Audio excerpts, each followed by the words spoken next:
यशोदा मैया लाला को गोद में लेटा करके रामचरित्र सुना रही थी। एक बार मैया ने कही, लाला एक राम नाम के राजा हते। सो गोदी में लेटे लेटे ठाकुर जी बोले, दशरथ जी उनके पिता हते। ठाकुर जी बोले, सीता जी उनकी पत्नी हती। करके छोटे छोटे बालक सुनते हैं लीला। अब पूरी लीला मैया सुना रही हैं, ठाकुर जी हुंकार कर रहे हैं, करके सुन रहे हैं। इतने में ही मैया ने बताई, बोले राम जी 14 वर्ष के लिए वन गए और वहां वन में सीता जी का हरण रावण ने किया। तो हुंकार तेज हो गई ठाकुर जी की। और जैसे ही सीता जी को हरण करके गए, राम जी ने खूब ढूंढी लेकिन सीता जी नहीं मिली। इतने में तो छोटे से लाला गोद से उठ गए और उठ करके बोले, हे लक्ष्मण मेरा बाण लेकर के आओ, इस रावण को मैं अभी बताता हूं ये कैसे सीता जी को लेकर के जाएगा। उस दिन तो ये ले गया था, आज नहीं लेकर के जाएगा। मेरा धनुष कहां है, मेरे बाण कहां है, इधर हटो, जल्दी लेकर के आओ। मैया बोली, लाला लाला लाला लाला मैं कथा सुना रही हूं। अरे मैया तूने दूर हट जा, आज या रावण को मैं देखूंगा, तेरी बहू को लेके कैसे गए वजह। मैया बोली, मेरी बहू ना है लाला, राघव जी की बहू। जैसे तैसे ठाकुर जी पकड़ करके हृदय से लगाए, तब ठाकुर जी शांत भये। तो ठाकुर जी को लोरी सुनना, रात्रि में लीलाएं सुनना। अब ये तो यहां तो मैया राम जी की लीला सुना रही है, पर ठाकुर जी को भक्तों की लीला सुनना, चरित्र सुनना बहुत प्रिय लगता है। इसलिए भक्त चरित्र नित्य, हमने आधे से ज्यादा चरित्र तो अपने लाल जी को सुना सुना के याद कर लिए। इसलिए अपनी भक्ति में अगर प्रगाढ़ता चाहते हैं, ठाकुर जी का अनुभव करना चाहते हैं, तो या तो भोग से उनको प्रसन्न करो या श्रृंगार से उनको प्रसन्न करो। और सबसे बड़ी बात है, भक्तमाल सुना के उनको खुश कर लो, वो आपसे राजी हो जाएं, वो आपसे प्रसन्न हो जाएं। बाईसा का चरित्र हम लोग सुन रहे हैं। श्रीमद् भागवत जी के बीच बीच में पुट ले रहे हैं, संपुट ले रहे हैं, मीराबाई का चरित्र सुन रहे हैं। ये बड़े सौभाग्य की बात है। आज यहां श्रीमान गवर्नर साहब का आगमन हुआ है। चंडीगढ़ में कथा है और जय श्री जय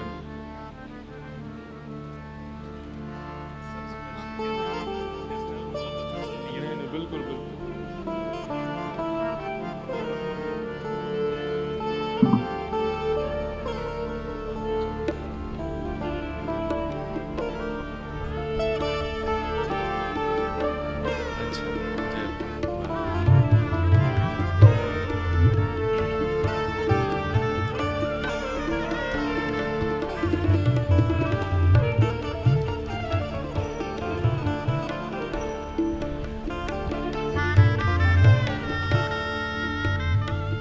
आज महामहिम राज्यपाल महोदय श्री गुलाब चंद कटारिया जी व साथ में उनकी धर्म पत्नी श्रीमती अनीता कटारिया जी और संपूर्ण परिवार के साथ आज कथा श्रवण हेतु पधारे हैं। आप सब चंडीगढ़ के वृंदावन वासियों की ओर से महामहिम राज्यपाल जी का बहुत बहुत अभिनंदन, बहुत बहुत स्वागत। आपका भाव तो था कि महाराज जी डिस्टर्ब नहीं होना, हम बस कथा सुनेंगे, पर आप राज्यपाल पदवी पर हैं, इसलिए आपके अपने प्रोटोकॉल हैं, सुरक्षाएं हैं और जो कि आवश्यक भी हैं, उन सब के तहत आज आप कथा में विराजे हैं। बहुत भाव से सब लोग श्रवण कीजिए। आपका बहुत बहुत अभिनंदन, बहुत बहुत स्वागत। गत वर्ष भी आप कथा श्रवण हेतु पधारे थे वृंदावन प्रकट उत्सव में। आज भी इस पुनः कथा में आगमन आपका हुआ है, बहुत हर्ष का विषय है। व्यासपीठ से आपको बहुत बहुत जय श्री कृष्ण। तो हम निवेदन कर रहे थे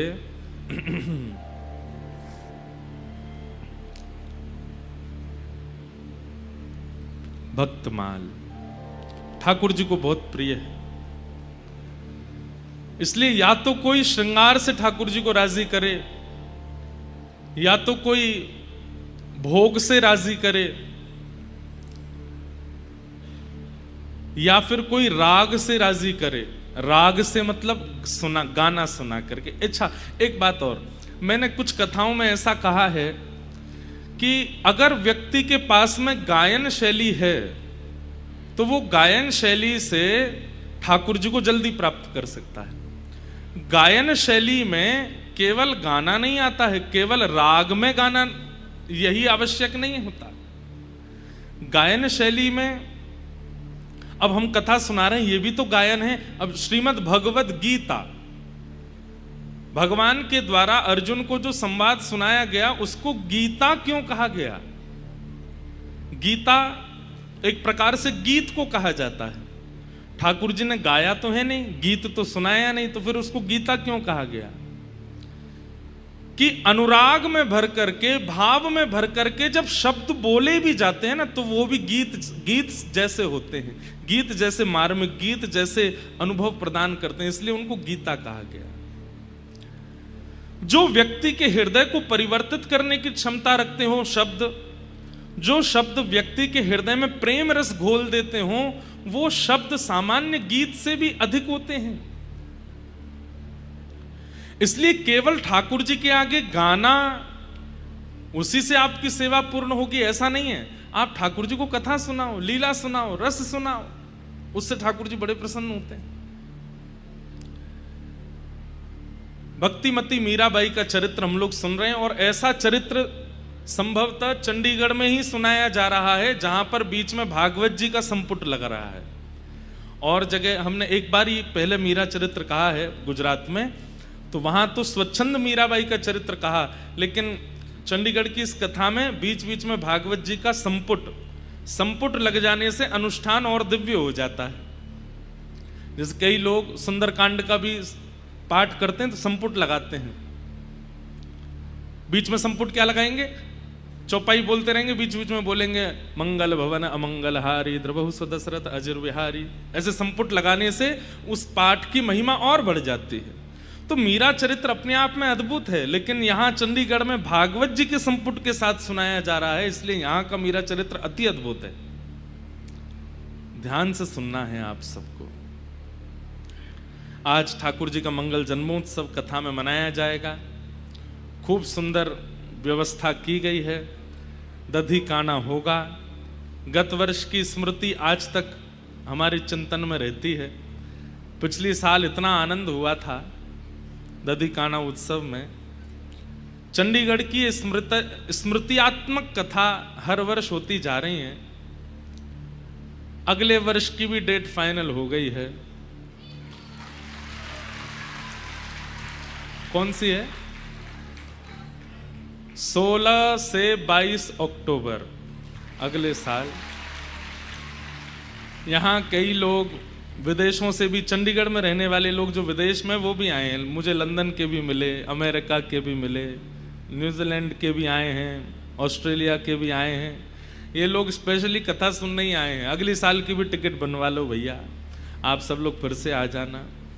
और अगली साल क्योंकि 1 महीना लगभग विलंब हो रही है कथा, 13 महीने का वियोग है इस बार आपको 13 महीने बाद कथा है।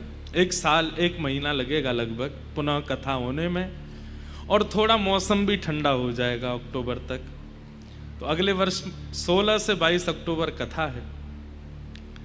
और अगले वर्ष वृंदावन प्रकट उत्सव में क्या सुनाएंगे, अब ये तो हमारो मन जाने। संभवतः केवल व्रज लीला सुनाएंगे, ठाकुर जी के जन्म से ही प्रारंभ करेंगे। अगले वर्ष कथा में पहले दिन ही दधी काना होगा पहले दिन ही दधी उछालो जाएगा। पहले दिन कथा का प्रारंभ ही नंद घर आनंद भयो जय कन्हैया लाल की, और फिर ठाकुर जी की वृंदावन से लेकर के द्वारिका की लीला तक, या फिर वृंदावन से द्वारिका तक भी बहुत बड़ी हो जाती है, वृंदावन से मथुरा गमन लीला तक। मथुरा भेजेंगे नहीं, ब्रज में ही रखेंगे। तो 7 दिन केवल ब्रज लीला सुनेंगे विस्तार से। बाल लीला, पौगंड लीला, कुमार लीला, माखन चोरी लीला, और गोवर्धन गिरिराज धरण लीला, रास बिहार लीला, धेनु चरावन लीला, ये सब लीलाओं पे अगले वर्ष चर्चा करेंगे। तो ठाकुर जी की मधुर व्रज की लीला का भाव रहेगा। 10वां स्कंद 16 से 22 अक्टूबर। एक साल में वैसे तो बहुत कुछ बदल जाता है, लेकिन फिर भी यहां कथा प्रारंभ होने के बाद ऐसा लगता है कि अभी कल ही पूरी हुई थी कथा पिछली, अब फिर शुरू हो गई है। तो ऐसा ही अनुभव रहता है ठाकुर जी के भाव में। तो अगले साल आनंद करेंगे। हम लोग कथा में थोड़ा सा प्रवेश करें और फिर मध्य में मीरा चरित्र भी श्रवण करेंगे। वेदव्यास जी महाराज ने अनेक रचनाएं की हैं, लेकिन व्यास जी के चित्त को शांति नहीं मिली, अपनी रचनाओं से प्रसन्न नहीं है। बहुत ध्यान से सुनिएगा बंधु। कई बार हम अति परिश्रम करते हैं, पर इतना परिश्रम करने के बाद भी आउटकम जो भी आवे, हम खुद ही अपनी क्रिया से संतुष्ट नहीं होते। कई बार ऐसा होता है, कथा करके हम जाते हैं, भले ही आप सब कितनी भी प्रशंसा करो, हमको संतुष्टि नहीं होती। हमको लगता है आज थोड़ी कमजोर रह गई, आज थोड़ा ये भाव नहीं बोल पाए, आज थोड़ा ऐसे नहीं सुना पाए, आज कथा को न्याय नहीं दे पाए। करने वाले व्यक्ति को अपनी क्रिया का पूर्ण भान होता है कि उसने उचित किया कि अनुचित किया, भले ही लोग कितनी भी प्रशंसा करें, उसको खुद को पता होता है कि मैंने क्या किया है। वेदव्यास जी महाराज ने इतने ग्रंथों की रचना कर दी, लेकिन उनके चित्त को शांति नहीं मिली। तब उनके पास नारद जी महाराज का आगमन हुआ और नारद जी ने कहा, क्यों असंतुष्ट हो आप? व्यास जी बोले, पता नहीं, इतने ग्रंथ लिख लिख के रख दिए मैंने, पर मेरे मन को पता नहीं संतुष्टि नहीं हो रही है। ऐसा लगता है कि कुछ छूट गया है, कुछ रह गया है, कुछ कमी रह गई है अभी। तब नारद जी महाराज बोले, मैं बता दूं कमी क्या है? बोले, बताओ। बहुत सुंदर बात है ये। बात हर व्यक्ति को अपने जीवन में लागू करनी चाहिए। अगर वो इस बात को जीवन में लागू करेगा तो कभी किसी भी क्रिया में अपूर्णता का अनुभव नहीं होगा, असंतुष्टि का अनुभव नहीं होगा। और बात क्या है कि भवतानुदित प्रायम यशो भगवतो मलम ये नैवासो न तुष्येत मन्ये तद्दर्शनम खिलम। व्यास जी, आपने अपनी क्रिया में सब चीजों का ध्यान रखा है। बहुत ध्यान से सुनिएगा, अपने ऊपर लागू करके सुनिएगा इस बात को। आपने अपनी क्रिया में सब बातों का ध्यान रखा है। समय का ध्यान रखा है, धन का ध्यान रखा है, धर्म का ध्यान रखा है, अर्थ का ध्यान रखा है, काम का ध्यान रखा है, मोक्ष का भी ध्यान रखा है। एक चीज को छोड़ दिया जिसके कारण असंतुष्टि लगती है, और वो क्या है? प्रेम। प्रेम नहीं। हमारे बी पराग जी गाने बनाते हैं, इतने अच्छे अच्छे गाने इनके होते हैं, हम भी भजन गाते हैं। सत्य बता रहे हैं अपनी बात। कितने ऐसे भजन होते हैं और आपके कितने ऐसे गाने होंगे जो अभी अनरिलीज्ड पड़े ही हैं, मन ही नहीं हो रहा निकालने का, संतुष्टि नहीं आ रही मन में। मैंने अनुभव करके देखा, जब भी हमारे कोई ऐसे भजन आदि मन होता है, अभी रहने दो, अभी मत निकालो, अभी मत लाओ, अभी मत लाओ, फिर मन में आता क्यों नहीं आ रहा है, तब पता चलता है कि इसमें संगीत तो है, स्वर तो है, शब्द तो हैं, थोड़ा प्रेम रह गया है, थोड़ा उसका पुट लगाना बाकी है। और जैसे ही आप उसमें प्रेम का पुट धर देते हैं ना, प्रेम का पुट कैसे लगता है? अब हमारे गायन में प्रेम का पुट कैसे लगता है हम बताएं। माइक सामने हो तो गाते समय ये विचार ना किया जाए कि ये खुश हो, वो नाचने लग जाएं, वो खुश हो, इनको अच्छा लगे, ये बढ़िया लगे, ये सब विचारधारा नहीं। विचार केवल एक हो कि मेरे ठाकुर जी के सामने जब मैं इस भजन को सुनाऊंगा या इसको चलाऊंगा, वो कैसा अनुभव करेंगे, उनको अच्छा लगेगा कि नहीं। बस लग गया प्रेम का पुट। ये विचार करती जैसी गाया, अपने आप उस स्वर में आनंद आ जाता है। आप जीवन में कोई भी क्रिया कीजिए, आप जॉब करते हैं, बिजनेस करते हैं, गायन करते हैं, व्यापार करते हैं, दुकान चलाते हैं, चिकित्सा करते हैं, राजनीति करते हैं, सब छोड़ करके केवल प्रेम का बिंदु उसमें रखिए। आप अपनी क्रिया से असंतुष्ट हो ही नहीं सकते, और जब आप असंतुष्ट नहीं होगे तो आपकी क्रिया से कोई और असंतुष्ट नहीं हो सकता। ये बात निश्चित है। व्यक्ति बाकी सब विषयों का ध्यान रखता है, प्रेम को किनारे कर देता है, क्योंकि प्रेम में फायदा ज्यादा नहीं होता ना। बहुत ध्यान से सुनिएगा, प्रेम में फायदा ज्यादा नहीं होता, प्रेम में मुनाफा नहीं होता, प्रेम में तो घाटा ही होता है। लेकिन खुद को अच्छा लगता है बस। हां, हो सकता है उतने आपके गाने में व्यूज ना आवे, उतना वो पॉपुलर ना हो, लेकिन आप खुश रहोगे अपने उस भाव से, अपने उस पद से।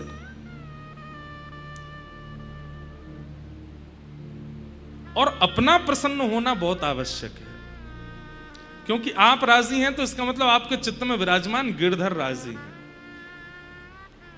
संतुष्ट होना सबसे बड़ी बात है, पर आज के समय में संसार के लोग संतुष्ट होने पर ध्यान नहीं देते, संतुष्ट करने पर ध्यान रखते हैं। ये संतुष्ट होना चाहिए, ये खुश होना चाहिए, इसको अच्छा लगना चाहिए, और इसके कारण वो खुद ही दुखी रहता है।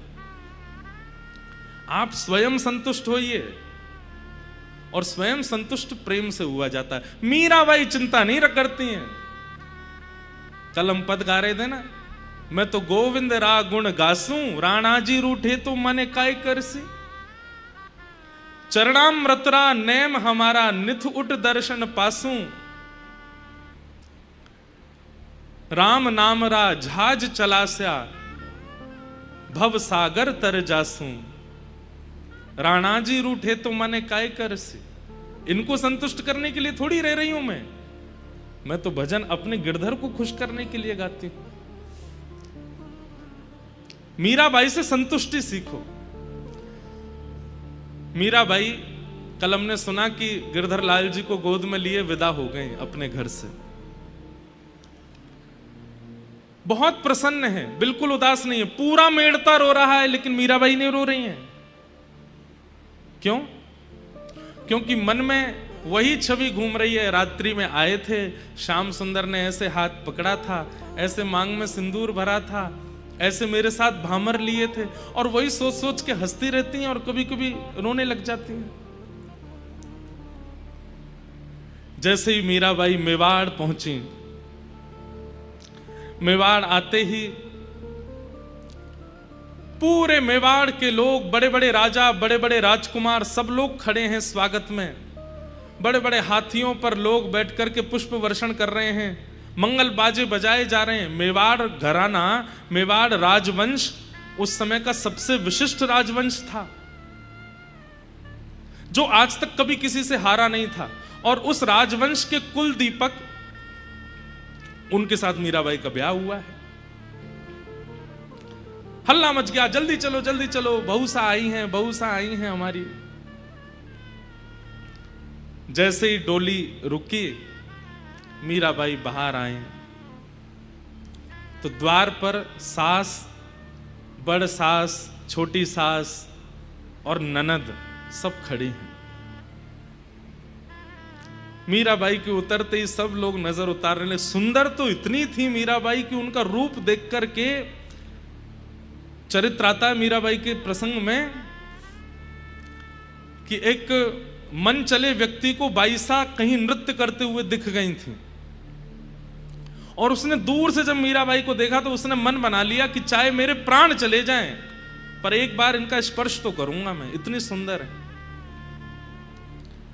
और स्पर्श करने की भावना से उसने संत का रूप धारण कर लिया, क्योंकि वो संतों को तो पदरामनी करती थी, आरती करती थी, उनके पास बैठ करके सत्संग करती थी। संत का रूप धारण करके चला गया। मीराबाई ने उसका स्वागत किया, आरती की, तिलक किया, चरण में पुष्प रखे और कहा कुछ दो शब्द सुनाइए ना। तो वो बोला कि मैं अभी असंतुष्ट हूं, पहले मुझे संतुष्ट करो। बाई साहब बोली कैसे संतुष्ट होंगे आप? बोले आपका जो रूप रस है इसका मुझे आस्वादन करना है। बाई साहब समझ गए ये कोई मनचला व्यक्ति है, लेकिन संत का रूप धारण करके आए। भाई साहब बोली आपने कह दिया और मैं पूरा ना करूं, ऐसा हो सकता है? चलिए। और कहां लेके गई? जहां पर संतों की जमात बैठी थी, वहां संतों की जमात के बीच में आसन लगाया और आसन लगा करके बोली अब मैं यहां बैठ जाती हूं, आप मेरे सामने बैठ जाओ, ये सब संत दर्शन करेंगे, आपके मन में जो भावना हो आप पूरी कर लो। जब बाईसा ने ऐसी भावना कही, पता नहीं क्या हुआ, उसका हृदय अंदर से मानो जैसे निचुड़ने लगा, उसकी आत्मा जैसे मानो रोने लगी और वो व्याकुल हो गया, पीड़ित हो गया, रुदन करने लगा, चरण पकड़ लिए मीराबाई के, मुझे क्षमा कर दो, मुझसे अपराध हो गया, मैं आपको ऐसी दृष्टि से कैसे देख सकता हूं।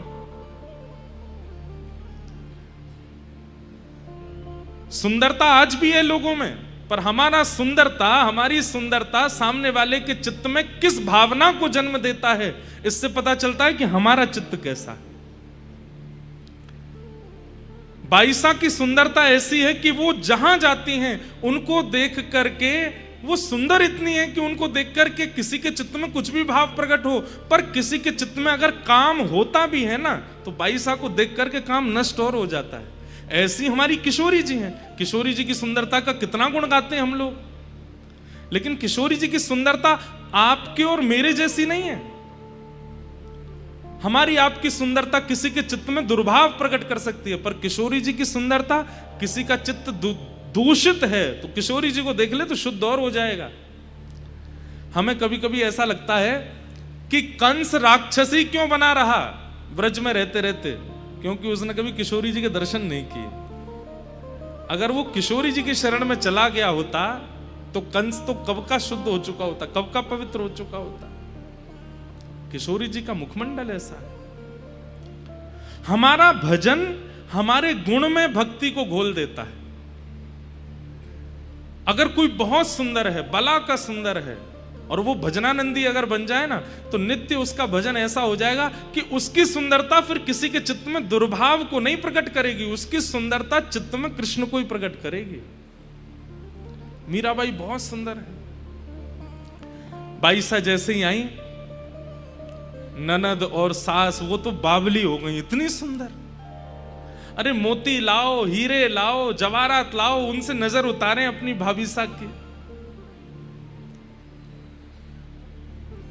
राजा कुंवर भोजराज सब लोग उनको सराहना करने लगे, इतनी सुंदर तुम्हारी पत्नी है, कितने भाग्य हैं तुम्हारे। तो एक रस्म होती है कि जब दहली में प्रथम प्रवेश बहू करती है तो नेग मांगा जाता है। तो ननद नेग मांगती है कि नेग दो फिर अंदर जाने देंगे। पहले भैया से मांगा, भोजराज जी से कहा नेग दो, तो भोजराज जी ने हाथ के कड़ूला दिए, पैरों की पायल दी सुंदर सोने के और उनमें हीरे जड़े हुए। बोले भैया ने तो हाथ और पैर की पायल दी भाभी सा, अब आप नेक दो और आप तो गले का हार दो, आपका हार मुझे बहुत अच्छा लग रहा है। तो मीराबाई ने ऊपर एक हार पहना हुआ था, तो बोली ननद जी ये तो बाह्य हार दिखाई दे रहा है, असली हार तो इसके अंदर पहना है, वो आपको देती हूँ। अंदर क्या था? अंदर कंठी माला पहन रखी थी। अपने गले से कंठी उतारी और कंठी उतार करके ननद के गले में बांध दी। महाराज ननद को तो इतनी अवहेलना लगी अपनी, और बाईसा वहीं खड़े खड़े प्रवचन देने लगी। क्या बोले कि ये जो है ना सोने का, अगर इसको पहन करके आप रखोगी, इस पर चोर की भी दृष्टि जा सकती है, वो चुराने का उसका मन हो जाएगा। और हे ननद जी, कल को जब आपके प्राण निकलेंगे ना तो ये उतार लिया जाएगा, हाथ के कंगन, पैर के कड़ूला और ये गले के हार सब उतार लिए जाएंगे, लेकिन कंठी को कोई नहीं उतारेगा, इसलिए कंठी पहन के रहो आप। ये तो मरते दम तक संग रहती है और कल्याण और करती है, ठाकुर जी की प्राप्ति कराती है। उतार करके पकड़ के फेंक दी। बोले ये तो पहला दिन है इनके आने का, आप जानती हैं आप कहां आई हैं? ये मेवाड़ है, ये मेड़ता में पहनते होंगे लकड़ियां, मेड़ता में पहनते होंगे कंठी आदि, हमारे यहां कोई नहीं पहनता है, ऐसे ऐसे रत्न हैं, अभी तो आप आई हैं, देखिएगा भीतर। अरे नहीं देना तो मना कर दीजिए, ये लकड़ियां मत पहनाइए मेरे गले में।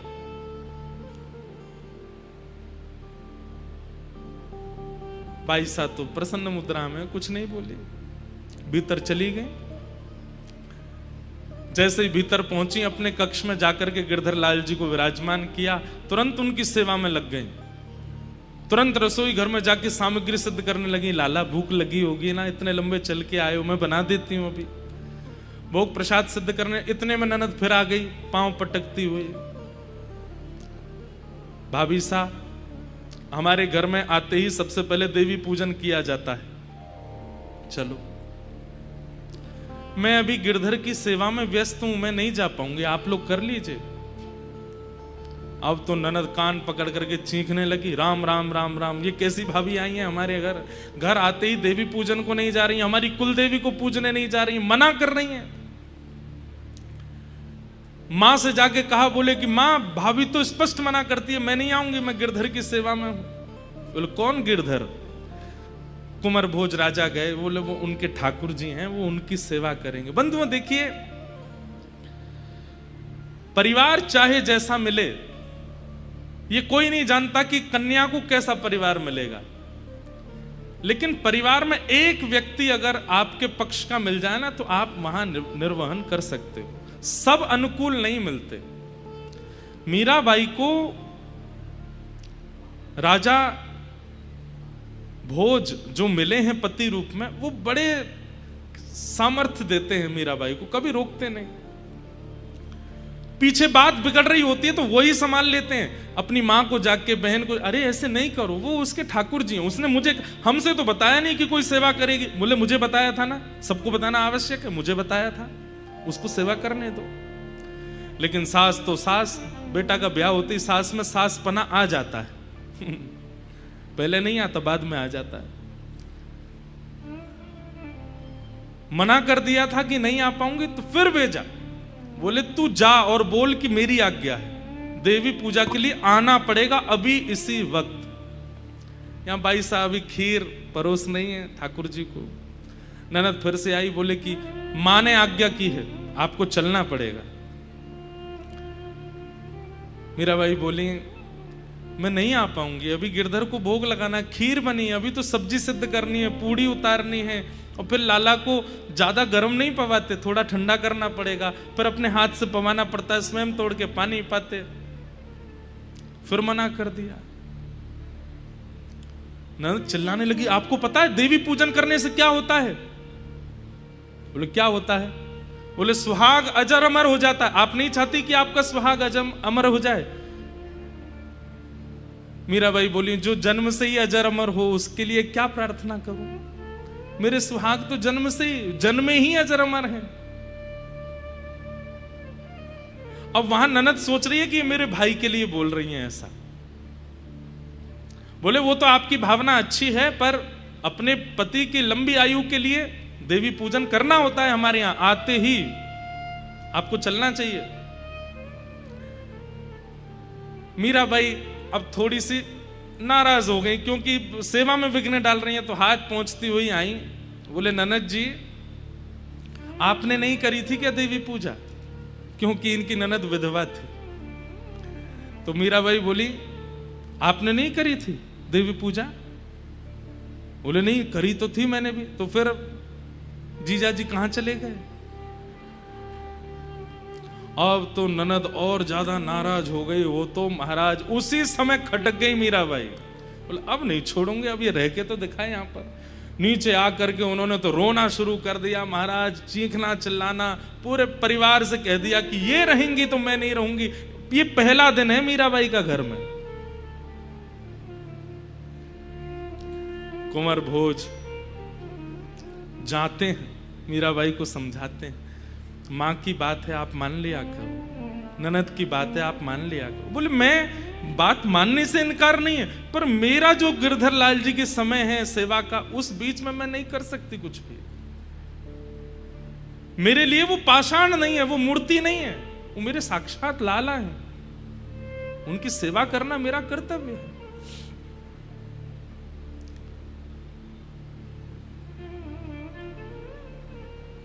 पैसा रहती है, लेकिन यहां तो सब विपरीत भाव में आ गए। एक दिन राजा कुंवर भोज ने मीराबाई से कहा कि आप इतनी सेवा करती हैं, इतना ठाकुर जी का भाव रखती हैं। मैं जब भी आपको देखता हूं, आपको देखते ही मेरे चित्त में पता नहीं कैसे अनायास प्रेम बढ़ने लगता है। मैं चाहता हूं कि आप मुझे कुछ दर्शन कराओ, मुझे कुछ अनुभव कराओ।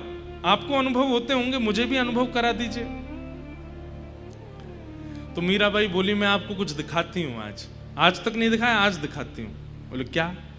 तो मीराबाई एक संदूक लेकर के आई और वो संदूक खोल करके जैसे ही उसमें से रत्न प्रकट किए। प्राचीन राजाओं को रत्नों की भी पहचान होती थी, ये कैसा हीरा है, ये कैसे नग है, ये कैसा सोना है। और उस समय में राजस्थान में मेवाड़ राजघराने से ज्यादा संपत्ति किसी के पास नहीं थी। एक प्रकार से मीराबाई का जो विवाह हुआ ना, वो इसलिए भी हुआ था क्योंकि मेड़ता पर इतनी शक्ति नहीं थी और उस समय आक्रांताओं का आक्रमण हो रहा था। तो मीराबाई का विवाह मेवाड़ में हो जाएगा तो उससे हम लोगों को सुरक्षा मिल जाएगी। तो एक प्रकार से कहीं ना कहीं मेवाड़ के लोगों में मन में यह आता था कि हमने तो मेड़ता के ऊपर कृपा की है मीराबाई को लेकर के। आज मीराबाई ने एक संदूक खोली और उस संदूक में से जैसे ही रत्न आभूषण सब बाहर निकाल के रखे, उन रत्नों को देख करके राजा भोज के आंखें खुली रह गई। ये कैसे रत्न है, ये कैसा हीरा है, ये कैसे स्वर्ण, ये ऐसे मैंने पहले कभी नहीं देखे हैं। और जहां तक मैं जानता हूं सबसे ज्यादा संपत्ति हमारे घराने में, और हमारे घर में भी ऐसी संपत्ति नहीं है। ये एक हीरा, एक नग भी यदि विक्रय किया जाए तो हमारी पूरी संपत्ति के समान होगा। कहां से मिले आपको? भाई साहब बोली, जिस दिन आप बारात लेके आए थे ना, उसी रात्रि में द्वारिकाधीश बारात लेकर के आए थे और तब मेरी सासू मां देवकी मैया ने ये मुझे पहनाए थे। मीराबाई बोलती हैं और सब लोगों को वो स्वप्न जैसा लगता है। वो देवकी मैया को सास ही बोलती हैं, यशोदा मैया को बड़ सास ही बोलती हैं। बोले मेरी सासू मां देवकी जी ने मुझे पहनाए थे। गले में ये हार पहनाया था, हाथ में ये कंगन पहनाया था, पैर में ये पाजेब पहनाई थी, और ये जो कौंधनी है ना, ये तो द्वारिकाधीश ने ही पहनाई थी। आज राजा भोज के मन में किंचित जो अविश्वास जैसा था, उनको लगता था शायद इनका थोड़ा दिमागी स्तर ही ऐसा ही है, इसलिए ऐसे बोलती रहती है। लेकिन आज उन नगों को देख करके, उन आभूषणों को देख करके राजा भोज के मन में भी आया कि ये सामान्य नहीं है, ये संसार की रचना तो नहीं है जो ये दिखा रही है। और मीराबाई इतनी प्रसन्न, थोड़ा सूंघ के देखो इनमें से सुगंधी कैसी है। यहां राजा भोज जैसे ही उसको सूंघने लगते हैं तभी उनको सघन वन दिखने लगता है, वृंदावन का अनुभव होने लगता है, यमुना जी के दर्शन होने लगते हैं, श्री गिरिराज जी दिखने लगते हैं। राधा राधा नाम उच्चारण करके संत समाज नृत्य करता हुआ दिखाई देने लगता है। ऐसी सुगंधी। राजा भोज समझ गए ये सामान्य नहीं। नेत्र सजल हो गए। राजा भोज बोले, मैं आपसे बहुत प्रसन्न हूं, मुझे आज पूर्ण विश्वास हो गया कि ये सचल हैं और ये आपको स्वीकार कर चुके हैं। मैं आपसे बस इतना कहना चाहता हूं कि आप मुझसे कुछ मांग लीजिए, मैं आपकी कुछ सेवा करना चाहता हूं। मीराबाई इतना प्रेम कर ही इसीलिए रही थी कि उनको एक अपना काम बनवाना था, और तुरंत मीराबाई बोली, तो मेरा एक काम है वो आप कर दीजिए। बोले क्या? आपके मेवाड़ घराने में कहीं भी मंदिर नहीं है, आपके पूरे राजभवन में कहीं भी संतों के आगमन कीर्तन कथा का कोई स्थान नहीं है। हमारी एक ही प्रार्थना है, आप देना चाहते हैं तो केवल ये दे दीजिए कि राजभवन के अंदर ठाकुर जी का दिव्य मंदिर बने, उसमें ठाकुर जी विराजमान हो और संत वैष्णव कथा प्रेमियों को वहां आने से कोई रोक टोक ना हो। बस इतना कर दीजिए। मैं सत्संग के बिना नहीं रह सकती। यहां सब कुछ ठीक है, मैं ताने सह लूंगी सास के, ननद के, सब लोगों के, मुझे सब मंजूर है, पर उन तानों के विपरीत में औषधि रूप में मुझे कथा सुननी है। उसके लिए आप एक मंदिर बनवा दीजिए। कुंवर भोज बोले, देवी ये तो आप ऐसा कह रही हो कि खीर में से चीनी निकालो। कैसे निकलेगी? ये कैसे होगा? बोले और कुछ नहीं चाहिए मुझे। कुंवर भोज भी सोचे कि इन्होंने एक ही चीज तो मांगी है जैसे तैसे, ये भी मैं नहीं कर पाया तो कैसे होगा। सब विपरीत हो गए हैं। और राजा कुंवर भोज ने मेवाड़ घराने के भीतर एक 4 भुजानाथ मंदिर बनवाया, ऐसे ऐसे रत्न लगवाए। मीराबाई जैसे बोलती हैं वैसी उसकी आकृति। एक द्वार बना है जहां से संतों को आवागमन में कोई रोक टोक नहीं है। रसिक आएंगे, संत आएंगे, वैष्णव आएंगे, कथा कीर्तन सब प्रारंभ। घर के सब लोग विपरीत हो गए, लेकिन पति साथ में खड़ा है इसलिए कोई कुछ नहीं कर पाया। लेकिन हमारे ठाकुर जी को अनुकूलता ज्यादा अच्छी लगती नहीं। भक्त बहुत रिलैक्स होना तो ठाकुर जी को लगती है अरे इतना आराम कैसे फरमा रहा है, कुछ तो करो। और राजा भोज एक युद्ध में गए थे और वहां युद्ध में एक बाण उनको ऐसा लगा जिसके कारण पूरे शरीर में रोग फैल गया। वैद्यों ने कहा अब तो इनकी सेवा करो, ये कभी भी अपने प्राण त्याग सकते। ननद तो द्वार से बोलती आई तुमने देवी पूजा नहीं की, देखो आज मेरे भैया की क्या हालत हो गई, मरणासन अवस्था में है। भोज राजा बोले मुझे और कहीं चिकित्सा के लिए नहीं जाना, मुझे मेरे कक्ष में छोड़ दो, मीरा को मेरे पास छोड़ दो, मैं उसे देखता रहूंगा, वो मुझसे बात करती रहेगी, बस मुझे यही चाहिए। मीराबाई लाल जी की सेवा करती हैं, चरणामृत पिलाती हैं, भोग लगाती हैं, भोग पवाती हैं। आसन पर बस लेटे हैं भोज राजा। एक दिन आया जिस दिन उनको अनुभव हुआ कि बस आज मेरे प्राण चले जाएंगे। आज पहली बार मीराबाई का स्पर्श किया, हाथ पकड़ लिया, आप यहीं बैठो। आपने मुझसे एक बात मांगी थी, मैंने पूरी की, अब मैं आपसे कुछ मांगू? मीराबाई बोली क्या? बोले मुझे भी वो दर्शन करना है जो आप करती। बंधुओं, मीराबाई तभी एक कीर्तन गाने लगी और उस कीर्तन को गाते गाते गाते गाते राजा भोज मीराबाई की गोद में ही सर रख करके लेटे हैं और बाई साहब के मुख की ओर देख रहे हैं। और उस कीर्तन को गाते गाते गाते गाते तभी राजा भोज ने एक बार अपनी पलक झपकी और जैसे ही खोल करके देखा तो श्री मीराबाई के रूप में ही प्यारे गिरधर लाल प्रकट हो गए और राजा भोज को दर्शन होने लगा। राजा भोज बोले आंख खोलती मीरा है पर देखते गिरधर हैं, मुख खोलती मीरा है पर बोलते गिरधर हैं, चलती मीरा है पर हृदय में गिरधर हैं। ये मीरा तो बाहर की काया है पर इसके चित्त में जो आत्मरूप धारण करके बैठा है वो तो साक्षात गिरधर है। आज मीराबाई के रूप में ही प्यारे गिरधर लाल जी का दर्शन हो गया, नेत्र सजल हो गए राजा भोज के। और कहा अब एक चीज और दे दीजिए। बोले क्या? अपने चरण स्पर्श करा दीजिए।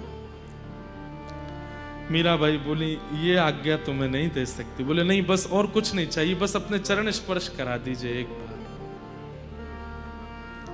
मीराबाई बार बार मना करती रही पर राजा भोज जिद पर अड़ गए, मैं तब तक प्राण नहीं त्यागूंगा, मुझे प्राण त्यागने हैं, अब मेरा अंतिम समय है। आज मीराबाई भी रो रही हैं। बोले कि आप मेरे परम मित्र हैं, आप मेरे परम सखा हैं, इस प्रकार आप मत जाइए। बोले बस अपना चरण स्पर्श करा दीजिए। बाईसा तो मना करती नहीं पर राजा भोज ने जैसे ही बाईसा के चरण स्पर्श किए और स्पर्श करके माथे से अपना हाथ लगाया, उसी क्षण राजा भोज उनके प्राण निकल गए। हाहाकार मच गया मेवाड़ में। हमारे युवराज चले गए, दौड़ करके जाके देखा तो एक और बात थी। आज वैसे तो मीराबाई कभी श्रृंगार करती नहीं थी, जोगन भेष में रहती थी। आज उन्होंने पता नहीं ठाकुर जी का कोई उत्सव करने के लिए 16 श्रृंगार और कर रखे हैं। सर से नख तक पूरे श्रृंगार में है आज मीराबाई। और उनकी गोद में राजा भोज मरणासन है, मृत्यु सैया पर है, मर चुके हैं। और इस दृश्य को देख करके तो और आग बबूला हो गए घर के लोग।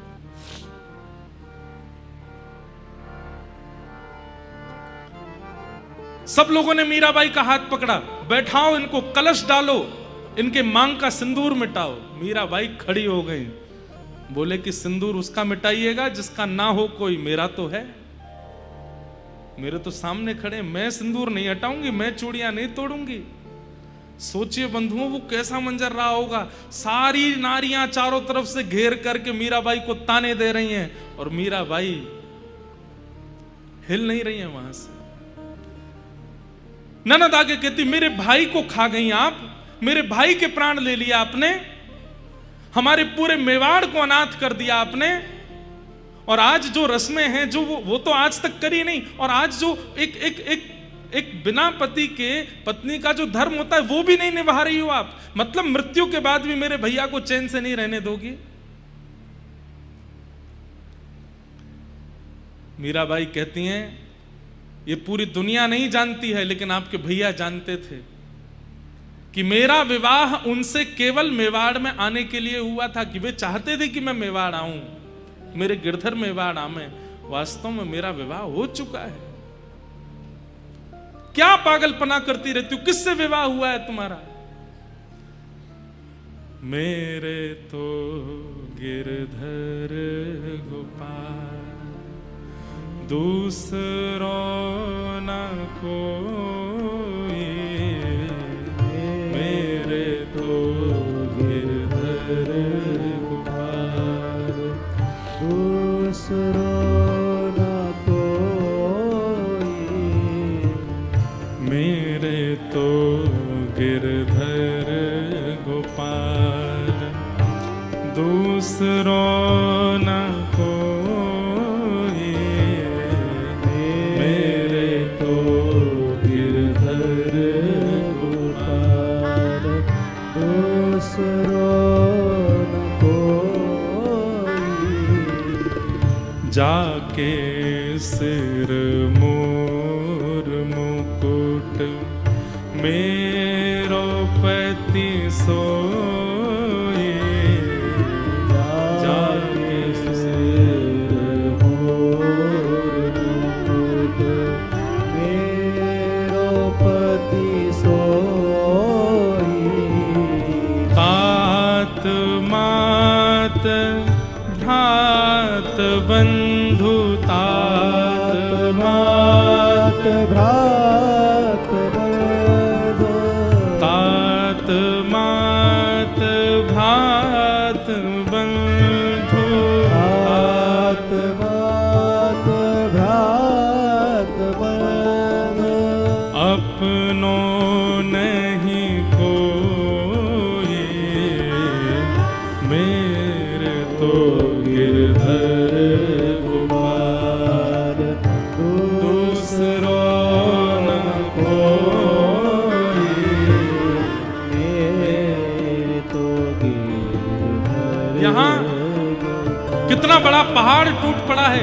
एक तरफ राजा कुंवर भोज की अर्थी जा रही है और दूसरी तरफ मीराबाई गिरधर लाल को कस के पकड़ के खड़ी हैं, और ना जाने कितनी नारियां वहां पर उनको खींच रही हैं, उनके हाथ के चूड़ियां तोड़ने के लिए, मांग का सिंदूर मिटाने के लिए। और वे गा रही हैं कि मेरे यही हैं और कोई नहीं है, जब ये हैं तो फिर मैं सिंदूर क्यों हटाऊं। मेरे तो गिरधर गोपाल, दूसरो न कोई, मेरे तो गिरधर गोपाल, दूसरो न कोई। मीराबाई कहती हैं, आप चाहती हैं ना कि मैं श्रृंगार में ना रहूं, मुझे जैसे रहना चाहते हैं, जैसे रहना चाहिए आप लोगों के अनुसार आप चाहती हैं मैं वैसा वेश धारण कर लूं। आप चले जाइए, मैं अपने आप कुछ ना कुछ धारण कर लूंगी, नहीं लगेगा श्रृंगार मेरे मुख पर।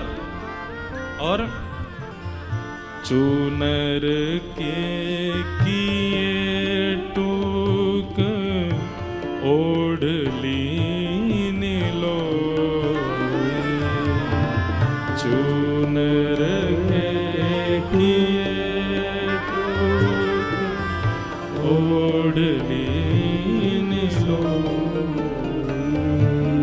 चूनर के किए टूक ओढ़ लीनी लो।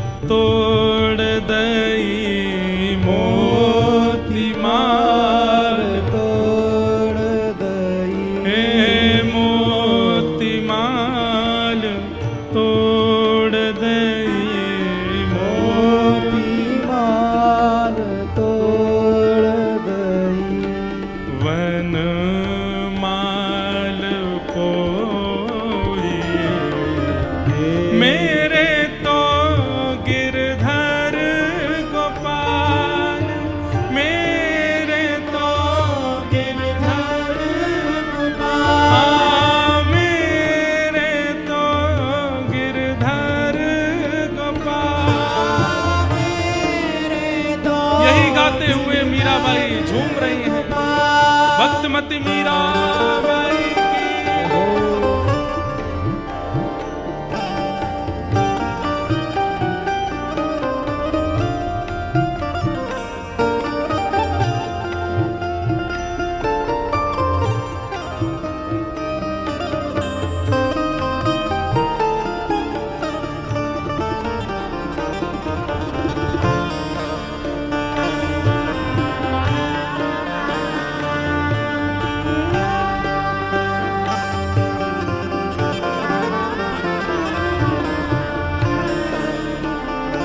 अपने राजकीय वस्त्रों का त्याग कर दिया।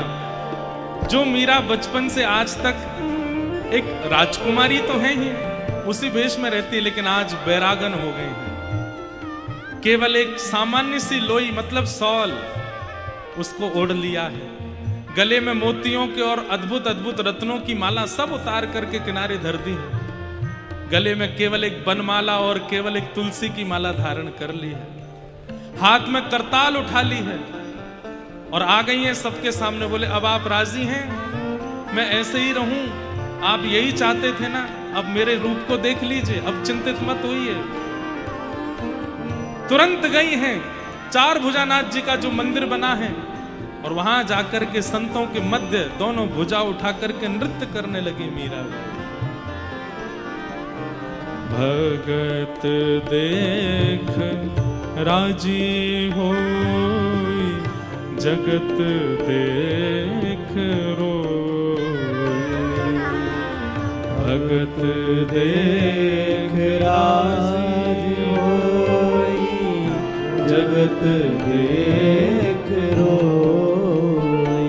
हे दासी मीरा लाल गिरधर दासी मीरा लाल गिरधर दासी मीरा लाल गिरधर दासी मीरा लाल गिरधर तारो अब मोहे मेरे तो गिरधर गोपाल दूसरो न कोई मेरे तो गिरधर गोपाल। हे दासी मीरा लाल गिरधर दासी मीरा लाल गिरधर हे दासी मीरा लाल गिरधर दासी मीरा लाल गिरधर तारो अब मोरे मेरे तो गिरधर गोपाल दूसरो न कोई मेरे तो गिरधर गोपाल मेरे तो गिरधर गोपाल मेरे तो गिरधर गोपाल। मीराबाई इस भाव से अपने वस्त्र नहीं उतार रही हैं कि भोज राजा चले गए हैं तो मुझे ऐसे रहना है, बल्कि इस भाव से अपने वस्त्रों को धारण कर रही हैं, भगवा भेष पहन रही हैं, बैरागण का वेश धारण कर रही हैं कि संत जन वो कृष्ण के हैं, वो ठाकुर जी के हैं, इसीलिए तो विरक्त वेश में रहते हैं। मैं भी तो ठाकुर जी को, तो मुझे भी ऐसा ही वेश धारण करना चाहिए। ना कोई श्रृंगार है, ना कोई चटकदार वस्त्र है, सामान्य सी एक लोई ओढ़ करके गले में बनमाला और केवल तुलसी माला पहन करके मीराबाई अब अपने रूप में आ गए हैं। और अब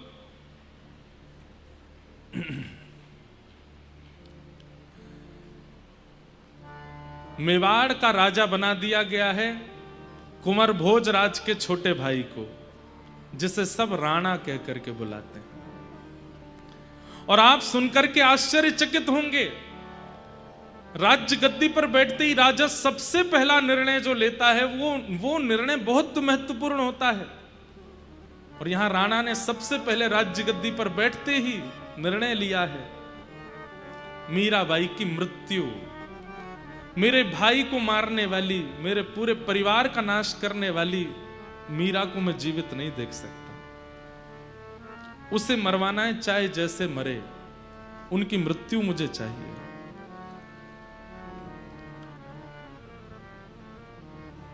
नियम बना लिया और सबसे पहले अपने सेवकों को आज्ञा की, हमारे यहां एक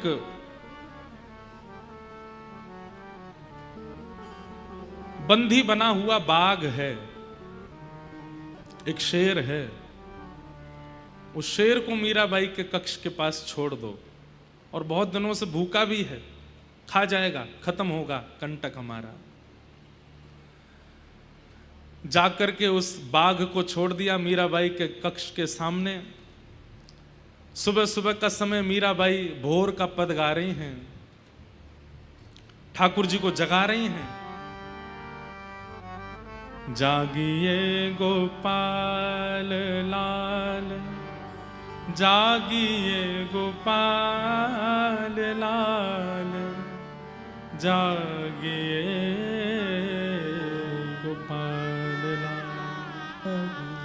गा रही हैं पद, और उसी समय सखियों की दौड़ने की आवाज आती है, हाथ से थाल छूट गए हैं, सब चीख रही हैं। मीराबाई कहती, क्या हुआ, तुम इतनी घबरा क्यों रही हो? बोले, भाई साहब बाहर मत जाइएगा, छुप जाइए जल्दी। क्यों? अरे एक बाघ आ गया है, आपके द्वार पर खड़ा है। मीराबाई ने जैसे सुना बाघ, सुबह जो माला, जो भोग, जो प्रसादी, जो आरती गिरधर लाल जी के लिए तैयार करके रखी है, उन सबको एक थाल में सजा करके मीराबाई जा रही हैं। सखियां कह रही, भाई साहब उधर मत जाइए, वहां बाघ बैठा है। वहीं की ओर जाती हैं, और जैसे ही बाघ की ओर दृष्टि डाल करके देखा है, तुरंत अपनी सखियों से कहती हैं, अरे तुम घबरा रही हो, ये बाघ नहीं है, तो मेरे ठाकुर जी का ही एक रूप है। आज साक्षात मेरी सेवा से प्रसन्न होकर नृसिंह आए हैं द्वार पर। अरे आओ, जल्दी दिया लेकर के आओ, बाती लेकर के आओ, नजर उतारनी है, स्वागत करना है, ठाकुर जी आए हमारे द्वार पर। सखियां तो कह रही हैं, ये तो खुद तो मरेंगी, हमको और मरवाएंगी साथ में। लेकिन वहां दूर सब सैनिक खड़े हैं, वो भी देख रहे हैं कि ये जब खा जाएगा तो इसको बंदी बना के ले जाएंगे। और यहां सब सखियां घबरा रही हैं कि पता नहीं क्या होगा। लेकिन बाईसा जैसे ही गई, जो घुर्रा रहा था, बार बार दहाड़ रहा था नाहर, बाईसा को देखते ही शांत हो गया, बैठ गए। और बाईसा ऐसे बात कर रही हैं, आ गए आप, आज इतने विशेष रूप में क्यों आए हैं? आज नृसिंह चतुर्दशी तो नहीं है, और यहां आसपास कोई हिरण्यकश्यप भी नहीं है, तो फिर आप ऐसे रूप में क्यों आए हैं? अच्छा, तो मैं समझ गई, आप निश्चित ही राणा को हिरण्यकश्यप रूप में देख रहे हो ना? नहीं नहीं, ऐसा मत कीजिएगा। और बाईसा कहती हैं, अब आप आ गए हैं, थोड़ा स्वागत स्वीकार कीजिए। अपने हाथ से माला पहना रही हैं, अपने हाथ से तिलक कर रही हैं, और जो भोग प्रसादी गिरधर लाल जी के लिए लेकर के बैठी थी, बोले आप गिरधर ही तो आए हैं मेरे सामने। अपने हाथ से, जैसे कोई बछिया बछड़ा को पवाता है, ऐसे अपने हाथ से पवा रही हैं उस बाघ को। सब जगह मेरे ठाकुर जी हैं। ये दृश्य देख करके सब आश्चर्यचकित हो गए। और बाईसा ने जैसे प्रणाम करके आरती की है, वो बाघ वहां से उल्टे पैर लौट करके चला गया, कुछ नहीं बिगाड़ पाया। और बाईसा तुरंत लौट करके आई, हाथ धो करके अपने लाल जी की सेवा में लग गए। इतना सामान्य था सबके लिए। सबने जाकर के राणा जी को बताया, बोले बाघ तो कुछ नहीं बिगाड़ पाया, बल्कि मीराबाई ने तो माला पहनाई, आरती करी, उसको अपने हाथ से प्रसाद पवाया। अब बंधुओं, ऐसी स्थिति में सोच विचार तो यह करना चाहिए कि भाई उनकी भक्ति कैसी है कि बाघ भी उनसे कुछ नहीं बोला। लेकिन राणा क्या विचार कर रहा है, ये छोटे देश की आई है ना, जादू सीख के आई है, इसको तंत्र आता है, और उस तंत्र से इसने बाघ को अपने वश में कर लिया। पहले मेरे भैया को अपने वश में किया था, अब उस बाघ को अपने वश में कर लिया है। अरे बहुत बड़ी तांत्रिक है, इसके तंत्र मंत्र की विद्याओं में ये सब जीव फंस जाते हैं।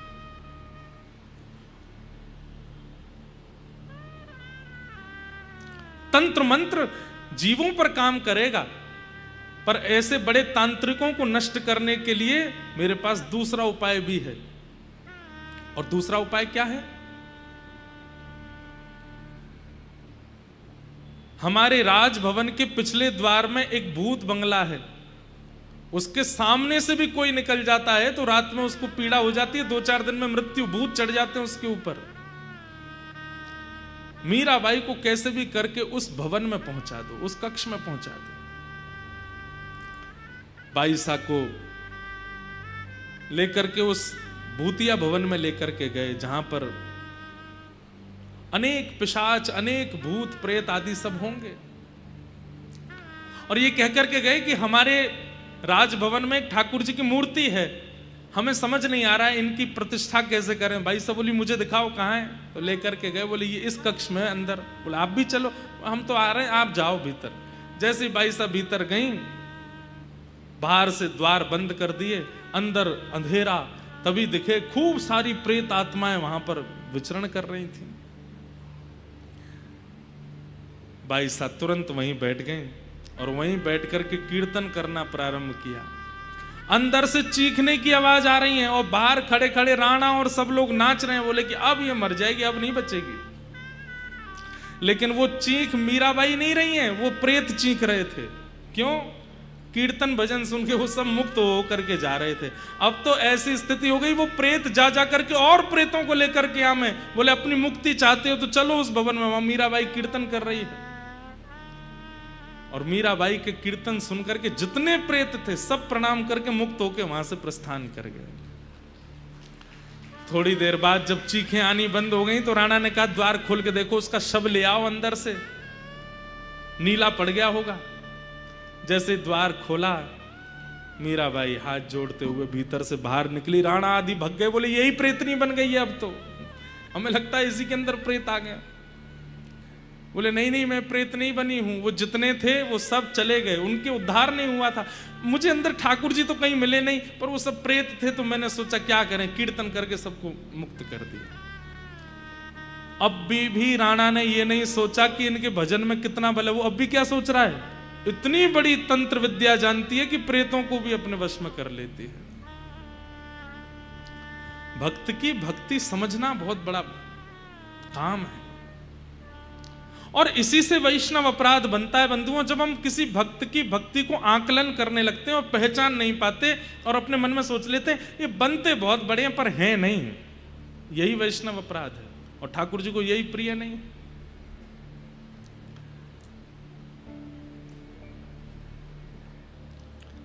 लेकिन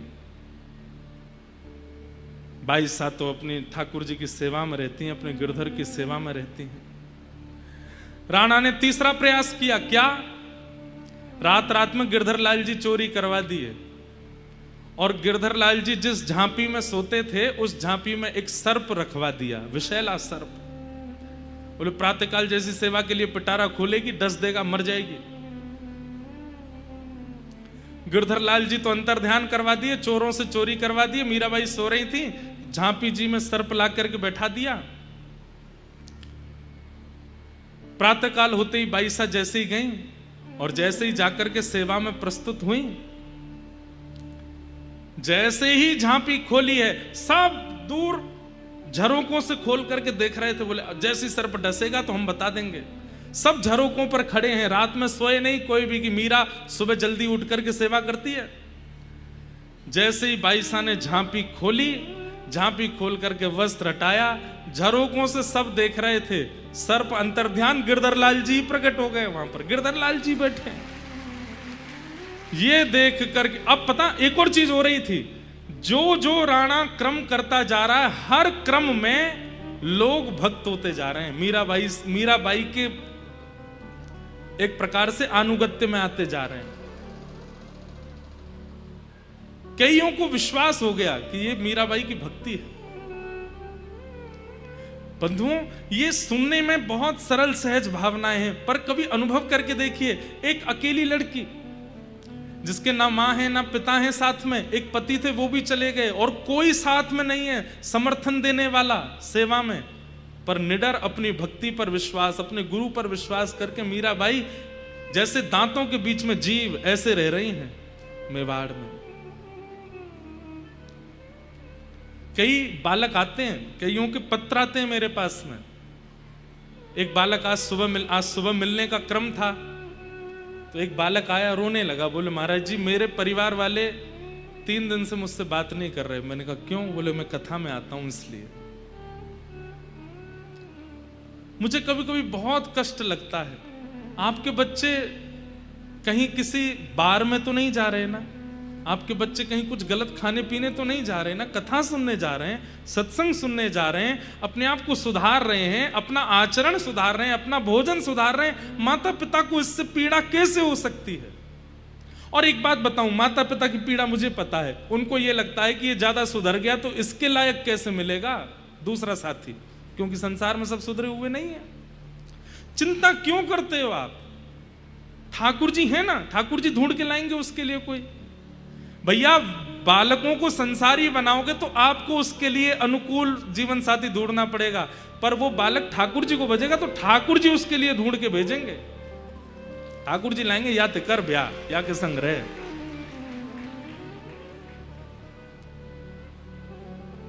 क्यों इतनी चिंता बन जाती है? ऐसे माता पिताओं अगर वो सुनते हैं तो हमारी प्रार्थना है, बालकों को मत रोका कीजिए। बहुत मुश्किल से भारत में फिर से भक्ति आ रही है। कोविड से पहले का भारत बहुत विचित्र था, पर ये कोविड के बाद में एक प्रकार से किशोरी जी ने बड़ी कृपा कर दी है कि अब बालकों में फिर से भक्ति आ रही है। अब आने वाली जनरेशन थोड़ी थोड़ी भक्ति में हो रही है, थोड़ा भजन करती है, वृंदावन की ओर रुझान, कथाओं की ओर रुझान उनका बढ़ रहा है। बहुत मुश्किल से भक्ति आई है।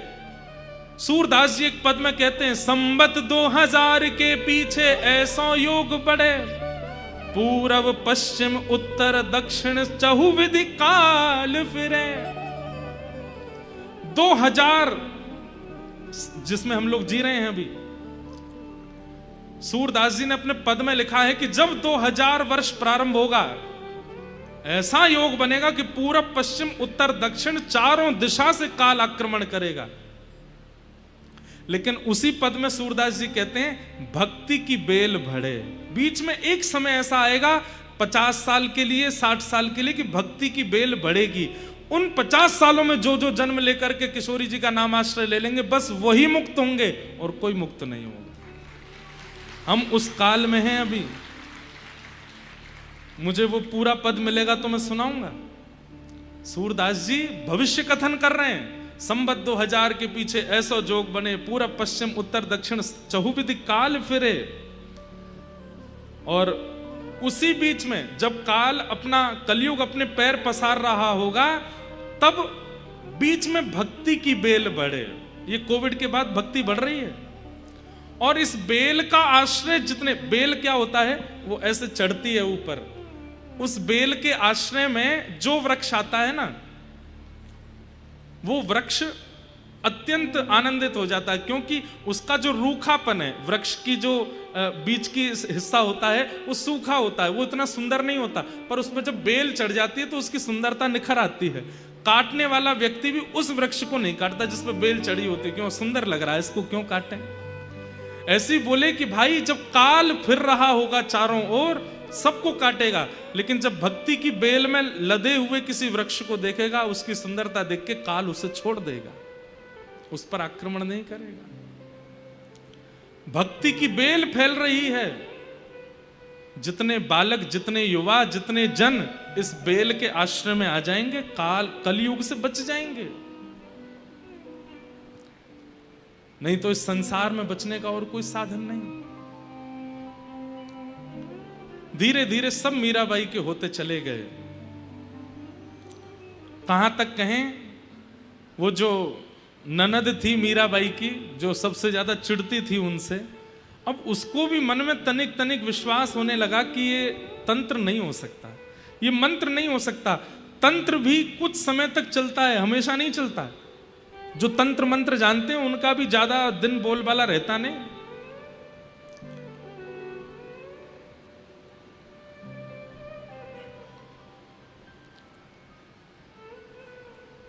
अंतिम प्रयास किया राणा ने। क्या प्रयास तो अनेक करने थे, पर इस प्रयास के बाद मीराबाई चली गई वहां से। और वो प्रयास क्या था?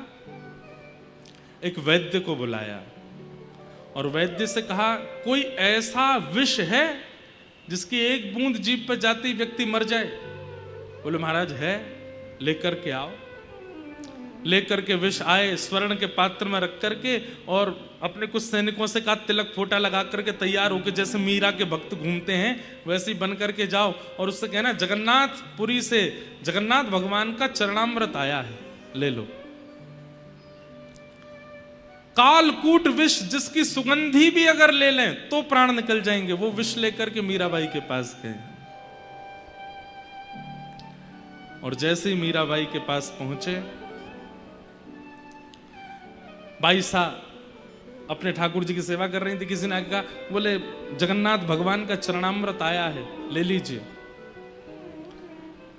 भाई साहब तुरंत उठ करके गई, बोले अरे चरणामृत रो नेम हमारो, ये तो नियम है मेरा कि चरणामृत और प्रसाद कहीं से भी आता है सबसे पहले मीराबाई लेती हैं, उसमें विलंब नहीं करती। और ये नियम भी है, किसी भी तीर्थ का, धाम का, कहीं का भी प्रसाद आवे, प्रसाद आते ही उसको स्वीकार करना, उसको तुरंत पाना चाहिए, तुरंत खोलो पालो।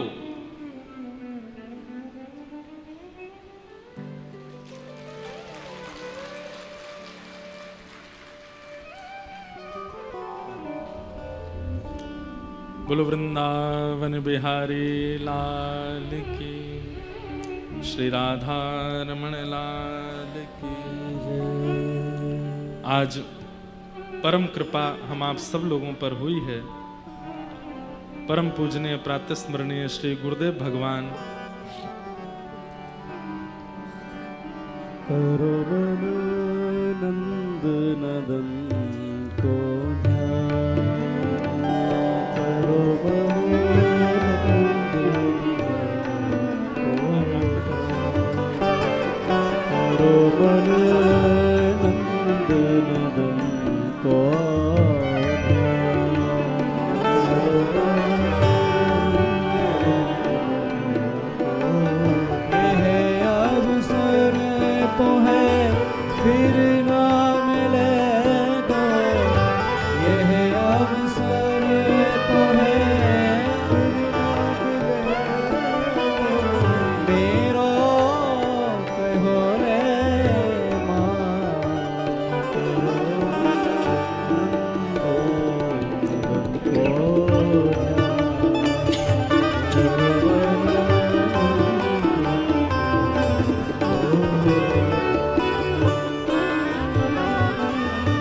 परम पूजनीय प्रातः स्मरणीय हमारे श्री गुरुदेव भगवान पूज्य पिताजी महाराज आज कृपा करके चंडीगढ़ पधारे हैं। आप सब चंडीगढ़ के वृंदावन निवासियों की ओर से पूज्य गुरुदेव भगवान को प्रणाम। दिल्ली में कथा विश्राम करके कल आज पूज्य गुरु जी यहाँ पधारे। हमारा सौभाग्य है। बंधुओं, कभी कभी मन में एक बात आती है और बाईसा का चरित्र कहते कहते तो बार बार आती है कि ठाकुर जी ने बाईसा के पास उनकी भक्ति की अनुकूलता प्रकट करने वालों को रहने नहीं दिया।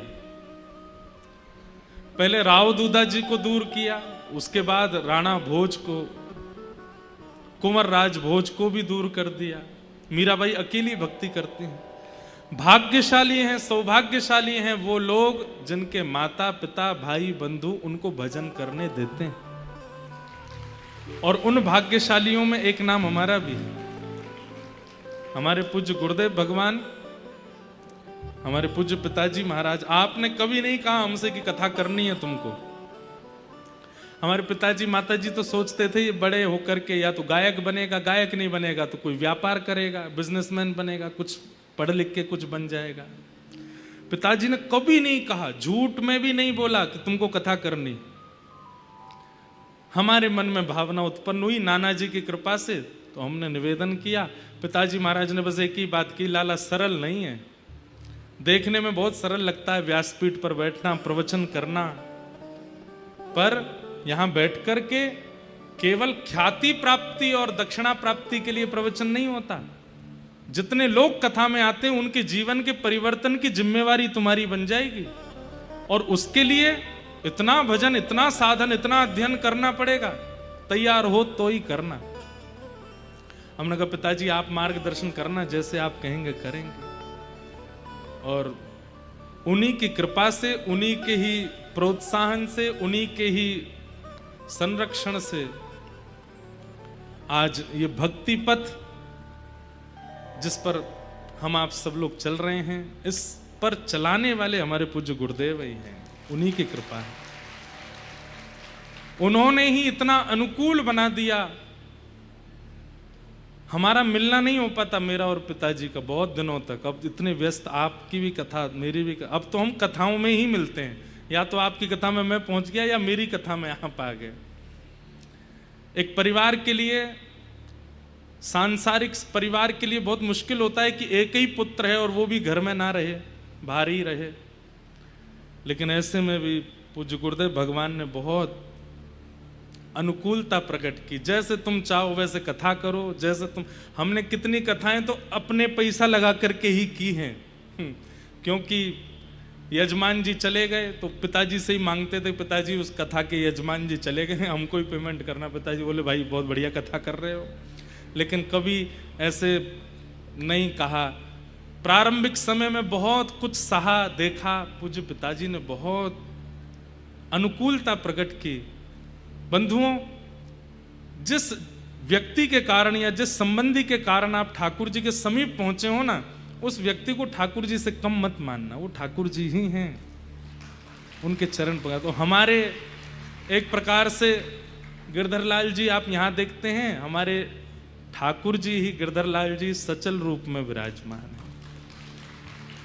उन्हें हम बारंबार प्रणाम करते हैं। मीराबाई का चरित्र चल रहा है। पूज्य गुरुदेव भगवान को भी संभवतः पता तो नहीं है, पर गत वर्ष यहाँ वचन दिया था कि मीरा चरित्र सुनाएंगे, तो श्रीमद् भागवत के संपुट के साथ मीरा चरित्र चल रहा है। तो मीराबाई का भी चरित्र कह रहे हैं। और फिर आज नंदोत्सव भी है। बाईसा जैसे ही वृंदावन पहुंचेंगी तो फिर हम नंदोत्सव मनाएंगे। तो राणा ने एक वैद्य को बुलाया और वैद्य को बुला करके कहा, बंधुओं आप इस प्रसंग से क्या समझ रहे हैं? ठाकुर जी के भजन में और ठाकुर जी की सेवा के प्रति विश्वास में कितनी क्षमता है। अरे शेर सामने आया, मीराबाई ने आरती कर दी, माला पहना दी, सुनने में बहुत आसान लगा। हमारे आगे जो विदेशी वो होते हैं ना, क्या बोलते हैं उनको, डॉग्स, देसी आ जाएं तो हम इतना नहीं, विदेशी आ जाएं तो हम डर के मारे भाग जाते हैं। सामने शेर आ जाए और उसको माला पहना रहे हैं। इतना विश्वास तो भजन से ही प्रकट हो सकता है। यहां पर रात्रि में कमरे की लाइट पूरी बंद नहीं करते लोग। क्यों? डर लगता है कोई देख तो नहीं रहा होगा हमको, कोई झांक तो नहीं रहा होगा। एक बार कोई घर आया था हमारे, तो ऐसे ही मजाक किया मैंने। हमने कहा तुम कहाँ सोने जा रहे हो, रात में 12-1 बज गए। तो मैंने कहा सुनो, सो जाना चुपचाप और कुछ मत करना। बोले क्यों, क्या बात है? मैंने कहा नहीं, बस सो जाना और कुछ मत, और सुनो पहले ही वॉशरूम हो लेना। वो और डर गया, ऐसा क्या है? मैंने कहा बस सो जाना, बाकी तुम खिड़की की तरफ मत देखना। बोला मैं जा ही रहा हूं यहां से, मुझे नहीं रहना है, इतना क्यों डरा रहे हो? हम तो इतने डरपोक लोग हैं। लेकिन भाई साहब भूत बंगले में जाकर के भूतों का उद्धार कर आई, कैसे? भजन का बल, विश्वास। भजन केवल दिन रात गाने मात्र से नहीं होता, भजनानंदी कितनों का कल्याण करता है, तब समझो कि वो भजन करता है। उसकी उपस्थिति कल्याण कर दे। राणा ने एक वैद्य से कहा, ऐसा कालकूट विष बनाओ कि जिसको पीते ही प्राण निकल जाएं। और वो विष ले जाकर के जगन्नाथ जी का चरणामृत बता करके मीराबाई को दे दिया।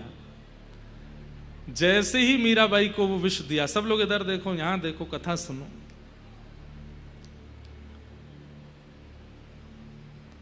उतने में ही ननद जो देख रही थी उसको, उसके सामने ही सब होता था। आज पता नहीं उसके मन में क्या आया, दौड़ करके गई और बाईसा का हाथ पकड़ लिया, इसको मत पीना, जहर है। मैं जान गई हूं, मेरे दिव्य चक्षु खुल गए हैं। भाभी सा, आप जिस दिन पहले दिन आई, आपने मुझे कंठी पहनाई, मैंने उसी दिन उतार दी थी।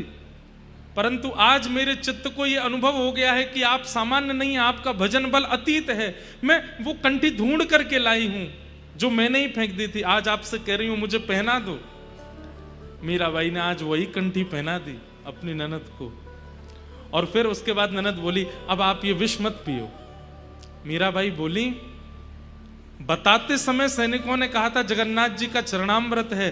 अब जिस प्रकार रसगुल्ला का नाम लेते ही रसगुल्ला के प्रेमी के जीभ पे पानी आ जाता है, समोसा का नाम लेते ही उसको चाहने वाले के मन में इच्छा प्रकट हो जाती है, अब भगवत चरणामृत नाम लेते ही मेरे मन में भावना प्रकट हो चुकी है। अब मेरी जिह्वा व्याकुल हो रही है चरणामृत को लेने की। अब तुम भले ही कहो ये विष है, पर मेरा मन तो हो रहा है कि मैं इसे ग्रहण कर लूं, धारण कर लूं। ननद रोने लगी, चरण पकड़ ली, नहीं भाभी साहब मुझे क्षमा कर दो, ये विष है, इसको मत पीना। बोले अब मैं नहीं पीऊंगी तो जैसे एक व्यसनी तड़पता है व्यसन के लिए, मेरी जिह्वा तड़प रही है इसको पान करने के लिए। जगन्नाथ जी का चरणामृत मैं कैसे छोड़ूं? तुम बैठी रहो, कुछ नहीं होगा। और लेकर के प्याला जैसे ही मुख से लगाया, पान कर लिया। कहते हैं ज्यों ज्यों घूंट ले रही हैं मीराबाई, त्यों त्यों उनके दिव्य रूप का तेज बढ़ रहा है, घट नहीं रहा है। और जैसे ही विष का पान किया है, रूप देख करके ननद ने तो उनको उसी समय गुरु बना लिया। कंठी तो पहना दी, अभी मेरी गुरु। कुछ नहीं हुआ मीराबाई को। तुरंत अपना मुख प्रक्षालन करके हाथ धो करके बैठ गई सेवा करने के लिए गिरधर लाल जी की। ननद अब दौड़ करके राणा जी के पास गई और जाके बोली, भैया मैं आपके चरण पकड़ती हूं। ये भाभी सामान्य नहीं है हमारी, इतना सब कुछ आपने किया, ये सब जगह से जीवित बच गई हैं। ये कोई तंत्र नहीं है, ये कोई मंत्र नहीं है, मैंने प्रत्यक्ष देखा है, ये उनकी भक्ति। राणा बोले आज विष गया है, उसको पी के मरेगी वो।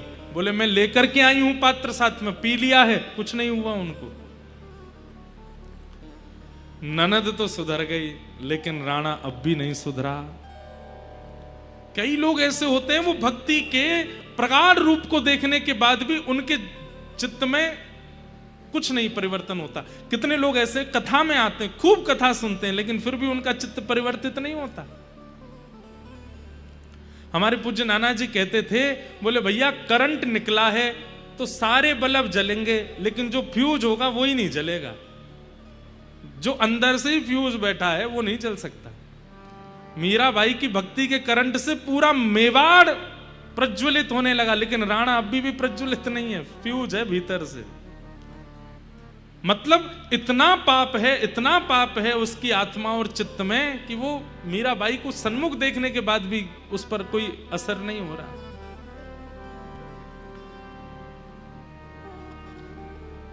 राणा ने तुरंत उस वैद्य को बुलाया और कहा, तुमने तो कहा था कि इसको सूंघने से मृत्यु हो जाएगी। वैद्य ने आके कहा, इसमें तो बहुत विष था, कहां गया सारा? बोले, सब पी गई मीरा, पचा गई।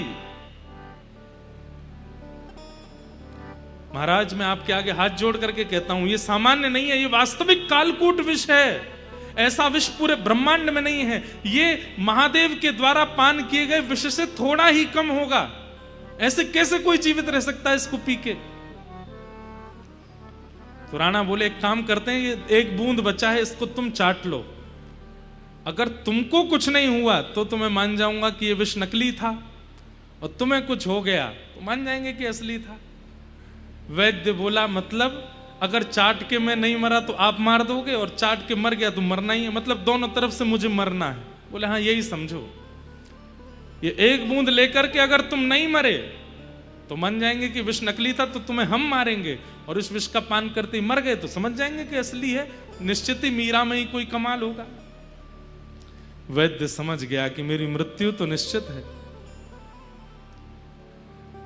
बिना चाटे क्यों प्रस्तुत करता रहूं? अरे मीरा ने मुख लगाया है इस पात्र को, उनका प्रसाद बन चुका है ये, इसको पान करके मेरी मृत्यु हो जाए, कम से कम अधोगति तो नहीं होगी। और उस एक बूंद विष को जैसे ही वैद्य ने अपने जिह्वा पर धारण किया, पूरा शरीर कंपायमान होने लगा, नील पड़ गया, मुख से झाग निकल पड़े, और वैद्य की मृत्यु हो गई। वैद्य तो मरा, और उस वैद्य के शव को उसके घर पहुंचाया। छोटे छोटे बच्चे थे उस वैद्य के। उन सब ने जैसे ही सुना कि मीरा के लिए विष बनाया था हमारे पिताजी ने, मीरा तो नहीं मरी लेकिन एक बूंद पी के हमारे पिताजी मर गए, वो सब बालक अपनी मां के साथ गए और मीराबाई के कक्ष के द्वार पर जाकर के रोने लगे। अपने पति को रख दिया सामने। मीराबाई सेवा में थी, तुरंत पूछी, ये रोने की आवाज क्यों आ रही है?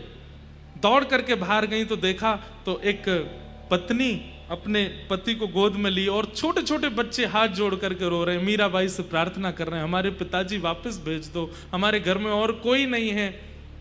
मीराबाई बोली, इनकी मृत्यु हुई कैसे? तब ननद ने आके पूरा सच्चाई बताई, आपके लिए विष बनाया था, आपको तो कुछ हुआ नहीं, उसकी एक बूंद भैया ने इसको पिला दी, जानने के लिए कि विष असली है कि नहीं, इनकी मृत्यु हो गई। मीराबाई गई अपने ठाकुर जी के सामने और अपने ठाकुर जी से जाके कहती हैं,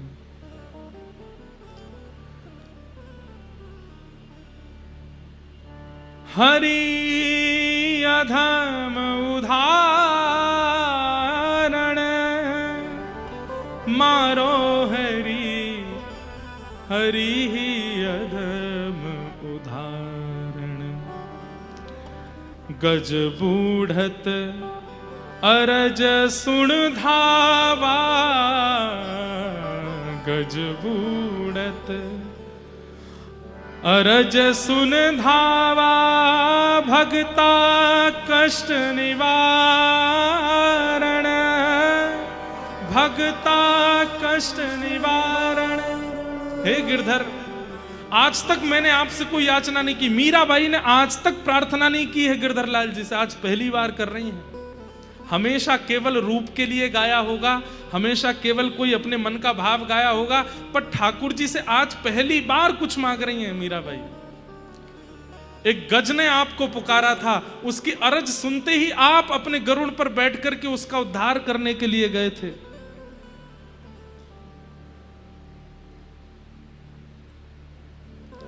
आप अधम उदाहरण हो।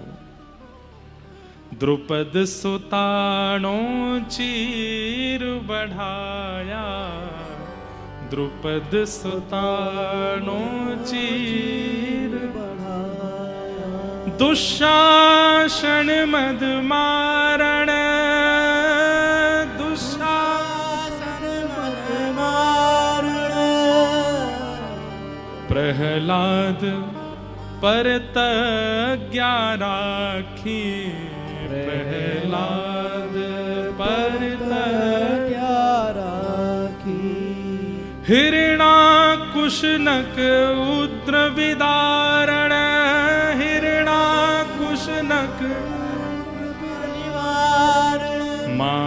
सुन हरि अमल दुख हारण, माँ सुन हरि अमल दुख हारण। थेरख पत्नी कृपा पायो, थेरख पत्नी विप्र सुदामा विपति विदारण, विप्र सुदामा विपति विदारण। मीरा रे प्रभु अर्जी मारी, मीरा रे प्रभु अर्जी मारी, मीरा रे प्रभु अर्जी मारी, मीरा रे प्रभु अर्जी मारी। अब अबेर कुण कारण, हाँ अब अबेर कुण कारण, मारा हरि अधम उदाहरण, मारा हरि अधम उदाहरण। हे नाथ, आपको गज ने पुकारा, आप उसकी रक्षा के लिए पहुंच गए। द्रुपद सुता भरी सभा में निर्वस्त्र हो रही थी, आप वस्त्र को बढ़ाने पहुंच गए। अबला नारियों ने भौमासुर के यहां से आपको पुकारा, तो आपने भौमासुर का वध करके उन अबला नारियों को स्वीकार करके उनसे विवाह किया। आज ये मीरा आपको पुकार रही है, तो फिर इतनी देर क्यों कर रहे हैं? इस वैद्य का क्या दोष है? इन बालकों, ये बालक निर्दोष हैं, ये मां निर्दोष है, अपने पति के लिए रो रही है, अपने ये बच्चे अपने पिता के लिए रो रहे हैं। अब देर मत करो गिरधर, कृपा करो। और तुरंत मीराबाई के मन में पता नहीं क्या स्फूर्ति आई। ठाकुर जी का चरणामृत वहां रखा था, अपने गिरधर लाल जी का चरणामृत लेकर के गई और ले जा करके, नील पड़ा है उस वैद्य का शरीर, मुख से झाग निकले हैं।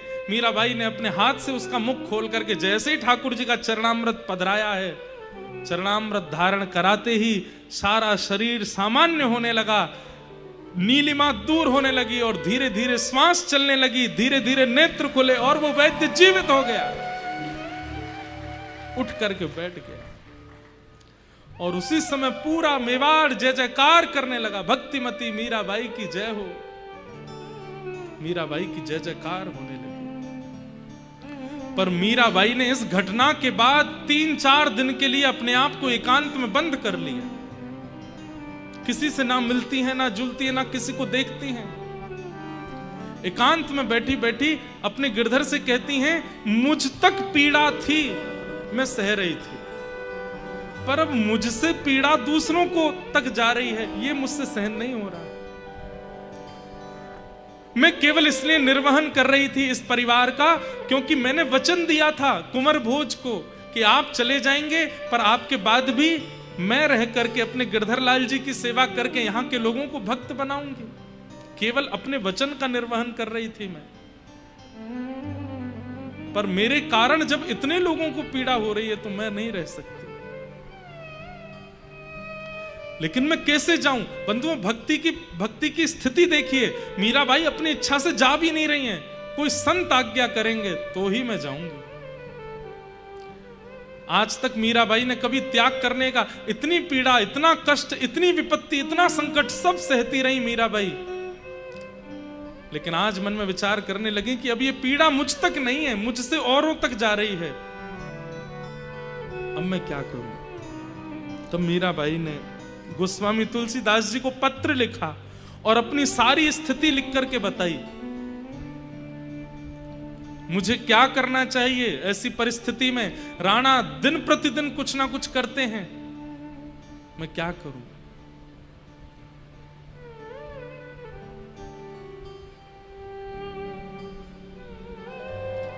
हरि को मैं छोड़ नहीं सकती, अपना वचन निर्वहन मुझे करना है, आप आज्ञा करें मैं क्या करूं। गोस्वामी तुलसीदास जी ने एक चौपाई लिख करके भेजी मीराबाई को और कहा कि जाके ही अनाराम वै देही तजिए ताहि कोटि वैरिसम, यद्यपि परम स्नेही। गोस्वामी जी ने स्पष्ट लिख दिया, जिसके हृदय में हमारे आराध्य नहीं बैठे हों, ध्यान से सुनिएगा, जिसके हृदय में हमारे आराध्य नहीं बैठे हैं, उसी एक करोड़ों वैरियों के समान, अपने करोड़ों दुश्मनों के समान उसको जानिए जो आपके समान भक्ति नहीं करता है, जो आपके ठाकुर को नहीं मानता, आपके आराध्य को नहीं मानता, आपकी भक्ति में बाधक बनता है, आपके साथ कभी वृंदावन की स्मृति नहीं करता, वृंदावन का नाम, कथा का नाम, आदि आदियों का नाम सुन करके चिढ़ जाता है और आपके ऊपर आक्षेप करने लगता है। इस प्रकार के व्यक्तियों को 100 दुश्मन के समान मानिए। जाके ही न राम वैदेही तजियता ही कोटि वैरिसम, करोड़ों वैरियों के समान उसको तुरंत त्याग दो, चाहे वो कितना भी अपना क्यों ना हो, उसको छोड़ दो। प्रयास किए आपने, 2, 3, 4 बार प्रयास किए, उन प्रयासों से भी उसके हृदय में अगर भक्ति नहीं हो रही है, आपको तुरंत वहां से चले जाना चाहिए। गोस्वामी जी ने पद लिख करके भेज दिया। मीराबाई ने उसके बाद एक क्षण भी विचार नहीं किया, अपने गिरधर लाल जी को गोद में लिया, सब गिरधर लाल जी की सामग्री लेकर के, और मीराबाई ने मेवाड़ का त्याग कर दिया। कहते हैं बंधुओं, मेवाड़ का त्याग करते ही भूखमरी हो गई मेवाड़ में, वर्षा नहीं हुई, अनाज होने बंद हो गए, खेती बाड़ी होनी बंद हो गई, और मीराबाई छोड़ करके चली गई। और पहले तो मीराबाई मेड़ता गई हैं, आज मेड़ता में सब नाच रहे हैं, आज मेड़ता में आनंद हो रहा है, क्योंकि विवाह के बाद पहली बार मीराबाई आज लौट करके वर्षों बाद आ रही हैं। मेवाड़ में संतों की जमात लगी है, सब नाच रहे हैं, गा रहे हैं, उत्सव मना रहे हैं, मीराबाई आ रही है। मीराबाई आई, कुछ दिन वहां रही, और उसके बाद में अब सोच लिया कि अब मेरी गति ना तो अपने घर है ना परायों के घर है, मेरा स्थान तो केवल वृंदावन है। और भक्तिमती मीराबाई निकल पड़ी वृंदावन की ओर। इतनी आयु हो जाने के बाद मीराबाई पहली बार आज वृंदावन जा रही हैं। कहते हैं मीराबाई 5 कदम चलती हैं और वृंदावन पूछती हैं सखियों से कितना दूर रह गया, कहती हैं अभी तो इतना 100 कोश दूर है वृंदावन। वो सुनते ही बेहोश हो जाती हैं, बोले मुझे विश्वास नहीं हो रहा कि मैं वृंदावन जा रही हूँ, मैं अपनी ससुराल जा रही हूँ, अपने प्रियतम के पास जा रही हूँ। फिर होश में आती हैं, फिर नाचते गाते चलने लगती हैं, फिर पूछती हैं कितनी दूर वृंदावन, बोले बस अब तो इतनी दूर रह गया, फिर मूर्छित होकर गिर पड़ती हैं। ऐसे मीराबाई पहली बार वृंदावन जा रही।